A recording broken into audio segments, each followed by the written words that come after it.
Yeah, what would you say for anybody out there who's contemplating getting into CMECP program? What would you tell them? I would say What you've experienced to this point. okay. It is, and I thought, okay, and I went into this a little cocky, okay, like all of us do. You're going to get knocked down really fast. But as you get knocked down, think about it. The stuff that you always don't do, now you're learning. Don't worry about, oh my God, how fast do I got to find it? How quick do I got to do it? Look at it, read it. When it sends you to a section, my advice is read the whole section. Read everything in it, then answer the question. And make sure when the question says minimum or maximum, that's what you're answering. Make sure you read, I would say read every question twice, just so that the first time you read it, you all of a sudden, I think I got the answer. So how does this process compare to when you got, master license, CMECP? I will say this was much more thorough, much harder than getting the master's license. Now, the Chicago test is based on 2,500 questions, it's randomized through the book. Right. So it's very similar to this, but you kind of have an idea of what they're going to ask you. Right. This tests you on I've never done anything in a mobile home or anything. Right. There's only a few here. There's like one big park. Other than that, there's a couple of campgrounds way far away from where I live. We don't even own a camper. Now, nobody in my family owns one. So that was something I really learned. I learned a lot about like the receptacle article that you don't even think about reading. Right. The other thing is we don't do the optional thing here because we have gas. So everything's not electric. So when you have to do the optional calculation, I had to actually look at it like 2 or 3 times to say, okay, I got to take this out. And the other thing that was very interesting to me is receptacles are counted different in residential and commercial. Sure. Yeah, we don't use the 180. We don't use the 180 VA for residential. We just and and when you get down to it, there's like a table in there. And in all the years that I've looked at it, it's done when you go out to a job and there's the print. You say, okay, here's my receptacles. Some engineers already done it. You're not actually doing it. Right. So it's that it opened up a lot for me that I thought I knew and I thought I was really good at. But I was like, wow, I really was like, I knew like chapters 2, not group bonding and grounding, but I knew like 2 and 3. Okay, this opened up like the rest of the book. Like, wow, there's so much more in the book that you don't even think about until I took this class. But you think that how many master electricians out there that are so into their focus to their mindset where they might be on a job, just they're master, but all they're doing every day is pulling cable or bending conduit. They have no idea the other world that's out there in the code. Right. They might never even experience, but don't you think they should know it?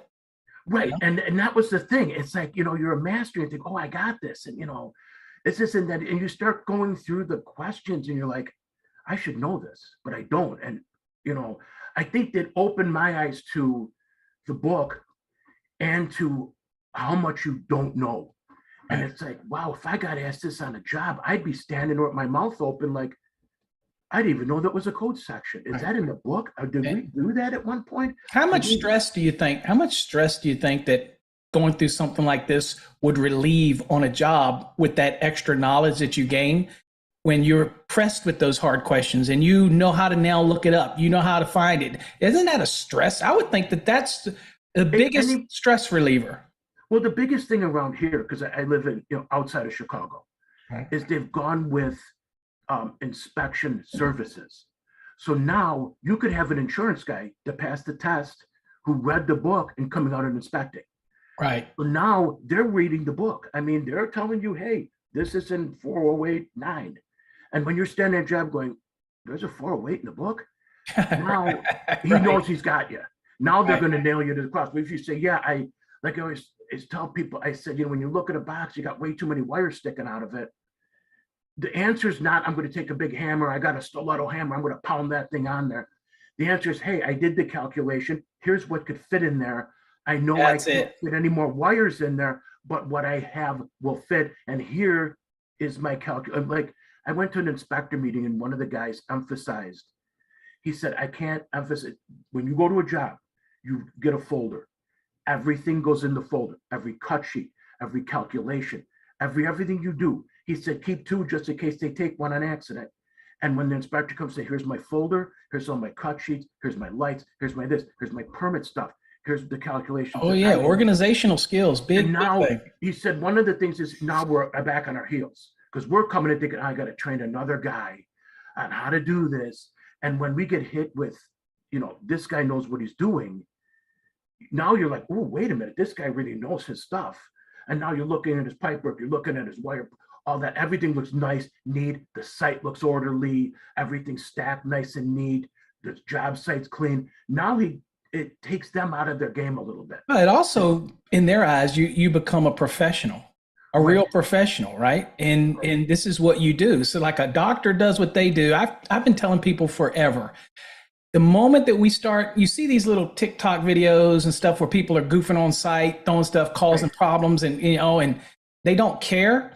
Right. We have to change that mentality. I have always been fighting for the fact that being an electrician should be a profession that's noble enough that we are like, look, you need to carry yourself as a professional. And that's the whole reason I started the CMECP concept. Not everybody's going to make it. No. But when you do, we're expecting you to carry yourself as a professional. It's hard to tell a 25-year-old or 30-year-old or whatever that don't get it. But the quicker they get it, the quicker they're going to elevate their worth to the company or their knowledge of the company as far as a leader. But they don't get it. Sometimes it just takes them time to get it. But yeah, the course is designed to do time management too, and make you focus on the time and that type of thing. So I would recommend it. I mean, even if you do the Fast Tracks Black to pass a test, because I may even go back because I'd like to do some of your like print stuff in the Fast Tracks Black, because I mean, I've used some of your videos in class, and these guys like, well, how the hell does this guy know what he's doing? I said, because he's a professional. I said, he's not, think about it, guys. I said, it's not some guy in a pair of shorts and sandals going, wow, jam this. I said, because look at his, I said, if you 32 years of dedicating to the trade. And I said, look at his bio. I said, he's not bragging on himself. He's telling you what he's accomplished. There's a difference between somebody bragging on themselves, oh, I passed, and somebody saying, I did this. And I said, look at their bio. Whenever you go to a YouTube video, and if he doesn't have anything on there, or I've been an electrician for 2 years, means they don't have a clue what they're doing. Anybody could film a video. That's the biggest thing we see. Anybody can become what we call an influencer, get a bunch of people following them, getting a bunch of followers, and then all of a sudden they raise them on this pedestal like they're this influencer. And I go look at them and I go, just go look at their background. Just go look at their history. That's all. And when pandemic, I used your video and I've asked some questions when you do the panel. My old video, my electrical panel, that's an old one, Oh, but it's a goodie because you're explaining the whole panel. Now they're getting to see it live. Instead of me up there drawing it on the board, you put it up, you're pointing it out, you're showing what you got to do and all that. I think when you do that, it gives them a little more perspective than some guy doing a 4-minute video or say, put it in the panel, tighten it up and go. No, it's not that simple, guys. It's, or we would, or my sister would do it. And she'd be paid half and, make more what she's making. I said, all we have left is our craftsmanship. Right. Because Eaton will do anything to sell it. Klein is selling tools that the homeowner can now use. I mean, they're out to make money. They're not out to, they're out to make the trade better, but at the same time, think about it, they're taking away. If a contractor thinks that the manufacturer that makes the Milwaukees and all that are ultra dedicated just to the professional contractor, then you wouldn't be able to go buy it in Lowe's and Home Depot. They understand that they're selling to the professional, they're making things for professionals, but there's still the DIYer. They still know that people are going to buy it. So it's all money. It's all revolves around money either way. And this is what because I was Klein's electrician here in 2016 and I followed him up, but I said, think about it. If somebody asks for it and they think they can make money on it, they're going to produce it. Think about it. Thit's out to make money. I mean, it's the way the world rolls. It's the way it goes around, Right. Everybody's there to make money. We got to do it. So, but I would say, I would recommend if you really want to test yourself, I would say if you're not a master, do the Fast Tracks Black. This program. Well, most people don't realize that we have a CMECP apprenticeship program, which gives you the Fast Tracks program. It gives you the same program you're in now. Okay. But they get a whole year to do it. So they can use it to get their masters. They can use it to, they can be a journeyman, get in the program, use that entire year and say, again, somebody like you that had to go through the 6-month stress, they get a whole year to do it. And the only requirement is that they get their masters at the end of the year. Right. But that's the goal anyway, right? Right. So we're helping them. I would definitely then, I didn't realize that, maybe I didn't read. But it's just called the apprenticeship, but a master can't go through that. A master can only go through the 6-month program. Right. But I would think if you're thinking about doing a test, I would definitely, I wish before I did my test, and I did it a long time ago, would have gone through a program like this. Because the place we go, there's somewhere up here that does it, and the guy took it and he said, all they're doing is just answering questions. That's it. But the trying to prepare you to pass an exam. Right. They're not preparing you to understand what the question is and how to answer. And this guy passed the exam, did a do nothing, probably no idea nothing. What's going on the job. He calls me every other week. What do I got to do? I said, dude, you need to go back and learn under somebody. Then go back and be a master. You can't be a master just because you passed the test. See, in Chicago, it's 2 years. Right. Doesn't mean you have to do anything, because like I told him, anybody, in the city, we're, pay for play. So if you find somebody and you hand them enough money, they're going to say, oh, he did this, this, and this. And now you don't know what you're doing. Now, nobody has respect for you on the job. Right. They're not going to respect you because you have no idea what you're doing. Yeah. That's, again, the whole concept of why I created the CMECP back, and I can't believe now it's been 5 years that I originally, actually 7 years when I came up with the concept, 5 years since we've had the trademarks. In fact, I know this because it's coming up on the time when you have to renew your trademarks. Right. And so that reminded me, I was like, wow, has it been that long? And then it's an exclusive club.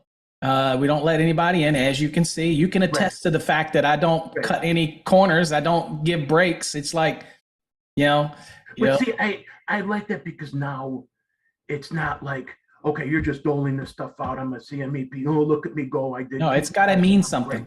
Yeah, if it doesn't have the backing of something, then it becomes not worth it. It's like a paper mill. Just and that's not what we're about. So that's awesome. So that's all good stuff, and I might use some of that for promo, Bill. So. Oh, I would. If you need me to promo, I would definitely say if you're doing it, it is like a part-time job. This is not something you just say, okay, I got a busy. I'll pick it up. No, you have to work on it a little bit every week, not every day, but at least 10 to 15 hours a week. You have to carve out. So it's funny because there's 6 students, or I shouldn't say students, 6 candidates going through the program right now. 4 of them have been in it for a month and a half to 2 months and haven't even started. So what do you think? They won't make it. They'll never make it. They're going to make it. They're not going to make you. Yeah. I'm going to tell you right now, you got to, when you get down to the final month, you should be at your final 5 or 6 tests. Because remember, those last 3 tests, which I didn't realize, are 100, 175. And you think, oh, I got all these 25s to do. So I get down to the end. You get down to the end and you think, oh, I got 3 more that are just 25. And then all of a sudden we pop in and let you know. The first one, I'm like, this is 100 questions. I'm like, oh my God. Because I didn't realize that. I thought, okay, all the 25. So I'm counting, I got 100. I got 150 questions yet to go. And I'm in good shape. I was like, early September, I'm like, I'm doing pretty good. Oh, I'll have 2 or 3 weeks before the end of this. This will be nothing. Again, you start getting cocky. Yeah. Then you hit that first 100 question test. You're like, oh shit, this is 100 questions. So and they're not easy.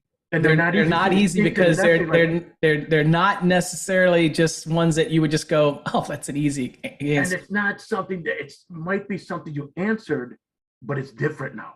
Right. The context, and now maybe went from minimum to maximum, this to that. So you think, oh, the last 275, it's like you do not expect that coming. After you do those 20, after you do, I think it's what, 21, I think 25. 20 of them at 25 questions. And then you have three of them that are 100 or 100 plus. It's 100, 175. So it's 275 questions to end after you've done all those 25s. And that really, that's our way of getting you from where you were just real complacent and relaxed. And now all of a sudden we're going to throw a bunch of it out there. If your time management is not right, you can't do those in 2 weeks. There's no way you need at least 3+ weeks to get those done. Yeah. Unless, you're laid off and this is all you do all day long. So I'm thinking the people that got into it that haven't started it yet were what we call, I'm going to be in fairness to them, what we call mining trolls. Means that either they were sent in by other educators or other, to see what the program's about. Yeah. And they're willing to pay the money and then get in.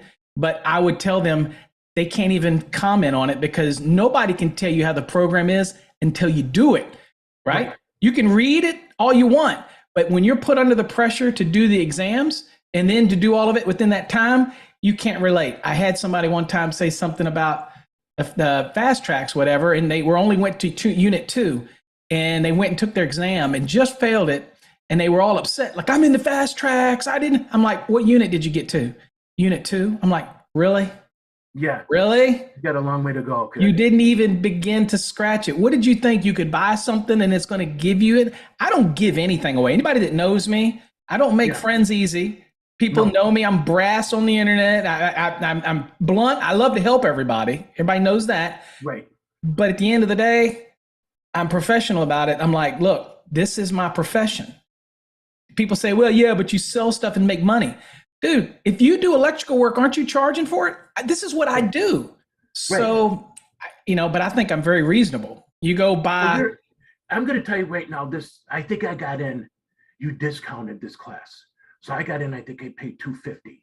I think. Yeah, we discount the CMECPs are $250 for the course, $150 application fee. Right, and you drop the application fee. Yeah, sometimes we'll do what's called we'll drop the application fee. So if you think about it, $250. I paid $250 for everything I got. Mm-hmm. The class up here in Rolling Meadows is $1,500. No guarantee of passing. To retake it is $800. So you could be at $2,300 and still not pass the test. Yeah, they're going to teach you whether you absorb it or not. They don't care. Right. They're going to teach it. Yeah, they're going to go through it, and you're going to do it. And it just, that's what I tell people. I said, this is when you do it. You got to be prepared. If you're taking a licensing test, this is not something I think I'm just going to wake up, roll out of bed, and go do it.